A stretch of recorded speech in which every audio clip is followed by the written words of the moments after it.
A child was severely burned in a house fire when she was 4 years old, yet she grew up to severely burn and torture her own daughter at the age of 4. Join me as I tell the sad story of little Gabriella. Please note that the content of this recording may contain graphic material including torture and explicit language may be used. The opinions are of my own and may be offensive to some listeners. They are my opinions. Everyone has them, and if you do not agree, then ignore them like an adult and move on. Listener discretion is strongly advised. Hey Ravens, welcome to the Ravens Knock. I'm your host, Amy. I want to thank you guys for liking, sharing, and subscribing, and also referring your friends. If you're not a premium member, you can do so for $7 a month, which is like a cup of coffee. It does help the show out as podcasting is not free. And you get ad-free content, bonus episodes that no one else gets. And with that said, let's go ahead and get started. The medical examiner received another child. He notes fatal burn pattern, thermal and asphyxia injuries, suffocation by hand over mouth and nose, matted hair, lice infestation, several contusions on her scalp, missing hair, great toe melted, malnourishment, severe tooth decay, body covered with abrasions and bruising, second-degree burns, symmetrical, meaning she was held in place. These burns were on her elbows, forearms, knees, shins, and tips of her toes, and also on her bottom. The ones to her bottom were a separate occurrence. Bruising and scrapes in a pattern injury, all different colors, different stages of healing. She had been struck by something. Right side of the buttock and along her thigh was a bruise consistent with the slap of a hand. Dried lacerations on the top of her scalp had dried ointment on them. Hemorrhage under the skin showed that her hair had been forcefully pulled out. It just didn't fall out. Bruising on her left and right cheek and on her left shoulder. The left cheek injury was a blunt force injury and was about 3 to 4 days old. The right side of her cheek was approximately 3 to 5 days old. Right side of the mouth there were abrasions. Her teeth were necrotic, 14 out of 20. Indentations of her teeth were in the lower and upper lip, indicating that a hand or another object had been forced upon her mouth. Petechia in her eyes, which are caused by suffocation or strangulation, basically a lack of oxygen. The petechia is when the small blood vessels in the eyes or skin rupture, causing a pinpoint type appearance. Vomit in her lungs that she had inhaled. She had died from septic shock, battered child syndrome. It was indeed a homicide. Firefighters and police had rolled up to this house to find 3 adults. The mother was standing in the hallway. The father was in the back bedroom behind the mother securing the dog, and the grandmother was in the bathroom with a 4-year-old girl lying on the floor, unresponsive. No one was doing CPR. The firefighters had grabbed her and brought her to the living room and began CPR. Once EMS arrived, they carried her to the ambulance and she was put on a cardiac monitor. She was in VFib. That means the heart's in distress and the patient needs to be shocked. They continued performing CPR and gave her a shock, as they were also inserting an IV to give her epinephrine, also known as epi. This is known to help restart the heart. They gave her 8 rounds of it. They shocked her 2 times, but they never got her back. They began transport after 20 minutes. Now, some of you may wonder why they took so long at the scene, and I'll try to explain. The ambulance is equipped with equipment and medications that are needed to save a life. Everything a hospital has in that sense. If they took her to the hospital wouldn't be doing anything any different than what they were doing on scene. And it was more important to have all hands on deck than it was to have one person working on her and one driving to the hospital. I hope that kind of makes sense. Now, if they had gotten her back or had gotten a sustainable rhythm, they would have transported her then. Sadly, once at the hospital, they pronounced her dead. An EMS partner testified that when she saw Gabby, her skin was grayish already and she was unresponsive. She had bruising all over her body and burns that were very recent. So recent that the skin was hanging off of them. She stated after about 8 to 10 minutes in the ambulance, she flatlined. I can't pronounce the correct word, and I would be saying flatlined anyway. She was also cyanotic, which means the skin showed a lack of perfusion, basically a lack of oxygen. She asked her mother when the last time she had saw Gabby. She said it had been 2 hours. She stated that Gabby liked her baths and sometimes she would try to run her own bath. But when she was in the bath, she would play in there for a couple of hours. She was in the bath that morning and she had been in there a while when she was making pancakes. After she was in there about 2 hours, she went to check on her and she was face up in the tub. She pulled her out and she began to vomit and they called 911. The EMS worker noticed that her fingers were not pruned. You know, when you get in the water for so long, your fingers kind of wrinkle. That's called pruning. Also, who goes 2 hours without checking on their child that's in the tub? I'm just wondering. Police stated when they showed up, they had saw them in the hallway and no one was providing CPR. Candace, the mother, was crying in the background of this video cam that they showed.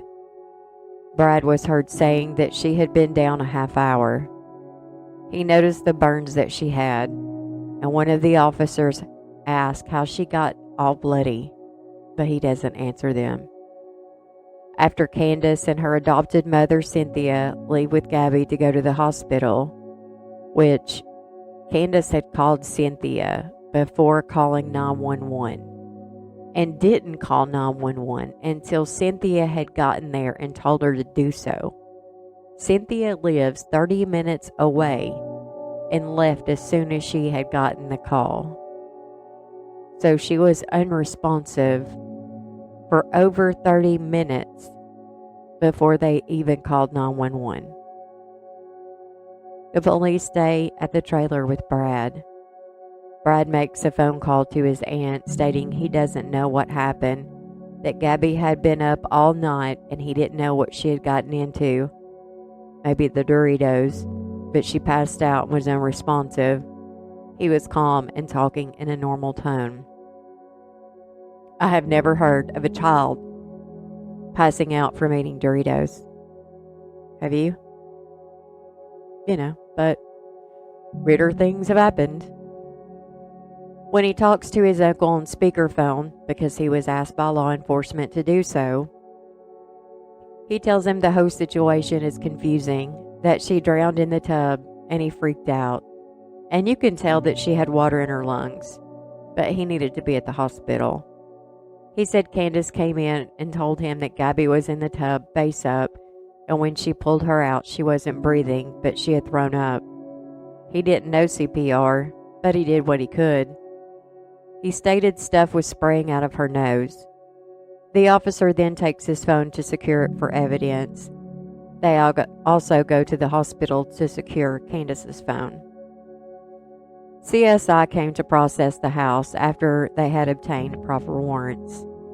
They found vomit on a towel, blood on the walls of Gabby's room, gauze with blood, also gloves, hair, and some skin that had been taken from the bathtub drain.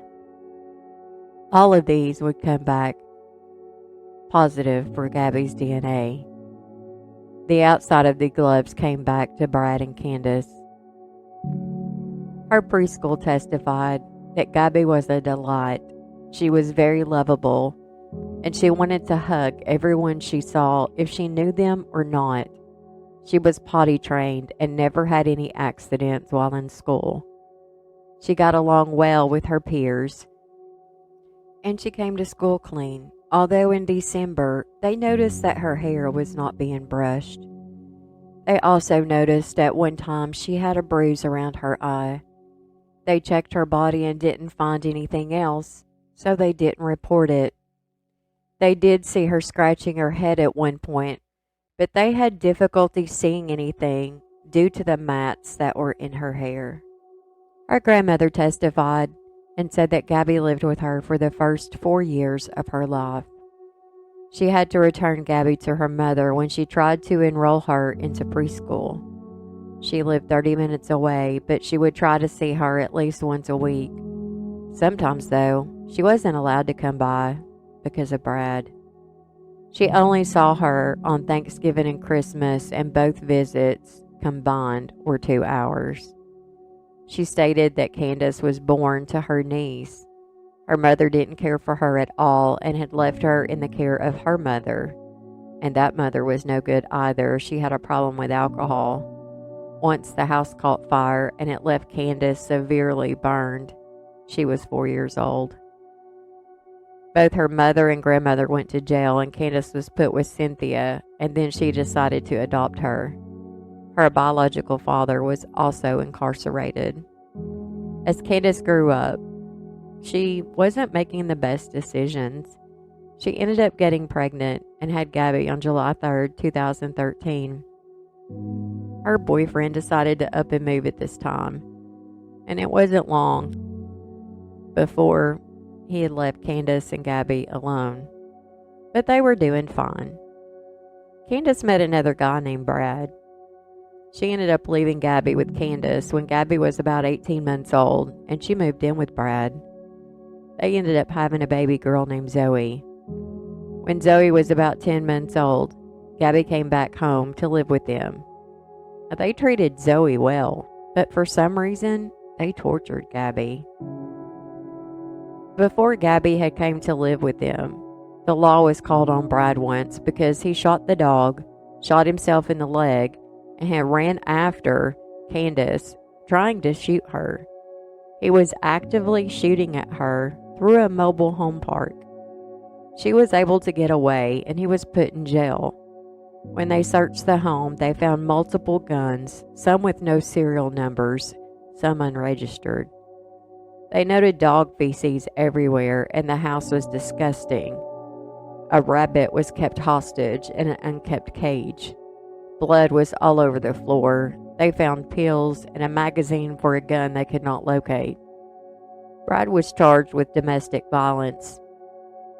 3 days later, though, Candace comes down to the police station and was wanting to drop the charges. She said he was schizophrenic and had been off his medication. She said the guns had been hers. So, they arrest her for the guns not being registered and removing the serial number. And when they searched her, they found a blank prescription pad. So, she was charged for that as well, and she went to jail too. She pled guilty, but she only got 2 years probation. Now, I don't know why they didn't charge him for actively shooting in a trailer park during the day, or why they didn't charge him for animal cruelty. At this time, I'm not sure if the baby had been born or not. When Gabby moved in, she began to have accidents, which seems to be a pattern in children who are scared or being abused. They began to punish her for this by hitting her, putting her in ice baths, scratching her back to a point to where it bled, forcing her to take Adderall that was not prescribed to her, shanking her with a fork. That's the word he used, shanking. They made her wear a garbage bag, took away her pants, her bed, they put it up against the wall. She had to sleep in the living room on the floor without any blankets. If she had an accident, she slept in it. They had sent Facebook messages back and forth, and Brad at one time said he was going to drown her in his waste and make her eat her own poop. On January 1st, 2018, they filled the bathtub with scalding hot water. They lowered Gabby inside and held her there until her skin burned off. They took her out, flipped her over, and submerged her again. Yep, until her skin came off. That poor baby.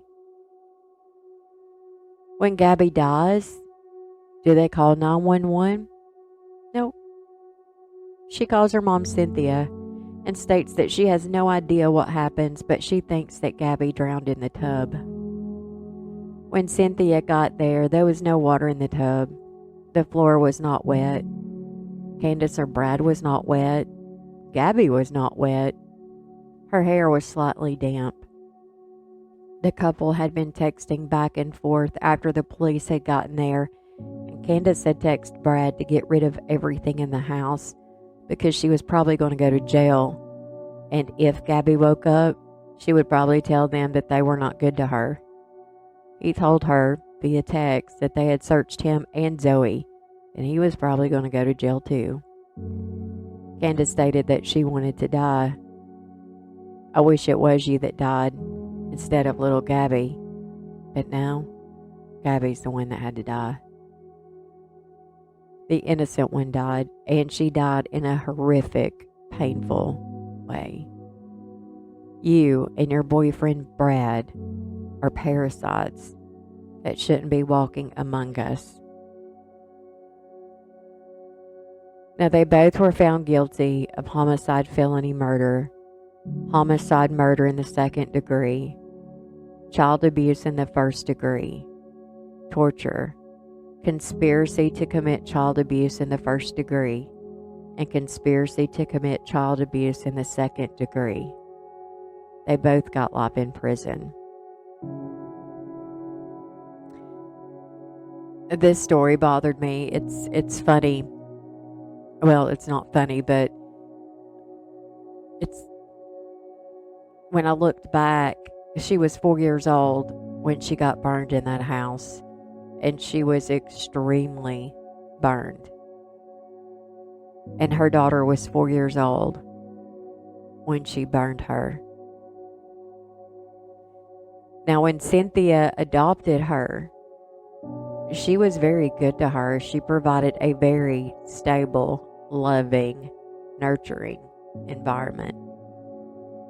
But Cynthia began showing traits of her mother as she grew older, which kind of makes you wonder, she was 4 years old when they pulled her away. That's very young.